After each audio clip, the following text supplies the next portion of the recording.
Alors, salam alaikum wa rahmatullahi wa barakatuh. Alors, bienvenue à tous. Donc, cette vidéo, Inch'Allah, elle est pour ceux qui ne pratiquent pas encore l'islam, etc., ceux qui ne sont pas encore musulmans, etc. Moi, ce que je vous conseille, c'est vraiment de pratiquer la prière. De pratiquer la prière. Ce sera mieux pour vous. Ce sera mieux pour vous de pratiquer la prière, de pratiquer l'islam.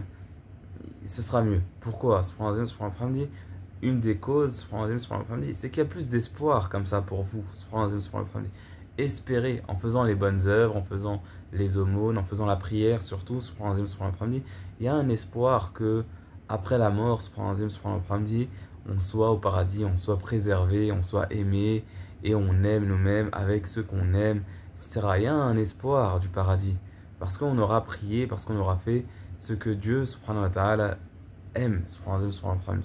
والباقيات الصالحات خير عند ربك ثوابا وخير أملا. Les œuvres qui sont pérennes, les œuvres qui sont pérennes et qui sont bonnes, elles sont meilleures auprès de ton Seigneur et elles donnent plus d'espoir.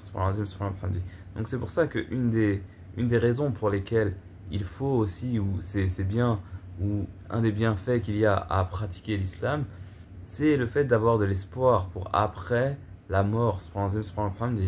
Et voilà, parce que on est vivant sur terre, on profite, on a des bienfaits, alhamdulillah, on demande à Allah subhanahu wa ta'ala d'augmenter les bienfaits aux gens et de nous augmenter les bienfaits sur nous et on remercie Allah subhanahu wa ta'ala et on demande à Allah subhanahu wa ta'ala de libérer les peuples du mal et qu'il augmente de bienfaits les gens, Inch'Allah, et qu'on soit des sources de bien et de baraka, Inch'Allah, et qu'Allah subhanahu wa ta'ala nous bénisse, Allahumma amin.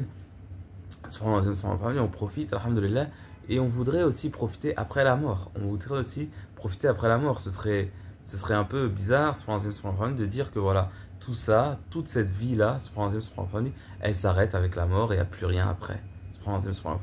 Où est-ce que sont passées les bonnes œuvres? Où est-ce que sont passées les aumônes qu'on aura fait aux pauvres? Où est-ce que seront passées les prières qu'on aura fait à Allah? Où est-ce que seront passées, par exemple, le fait que tu aies été miséricorde, que tu aies empêché ton mal sur ton voisin, par exemple, ou sur quelqu'un, que tu as été bon à un moment, etc., etc.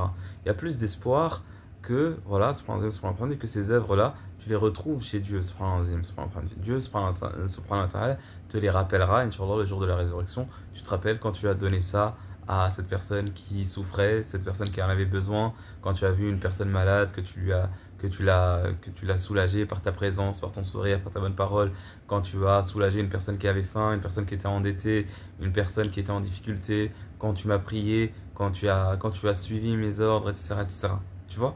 Il y a de l'espoir à suivre, voilà, à faire les bonnes œuvres. Donc ça, c'était une vidéo globale, voilà. Et la priorité, c'est de faire la prière. Donc voilà pourquoi, voilà, moi, je vous appelle à dire le témoignage de foi et à pratiquer la prière. C'est très important. Et donner la zakat, qu'Allah subhanahu wa ta'ala nous guide et nous pardonne et nous augmente de ses bienfaits dans le bas monde et dans la akhirah, dans la vie dernière. Allahumma amin.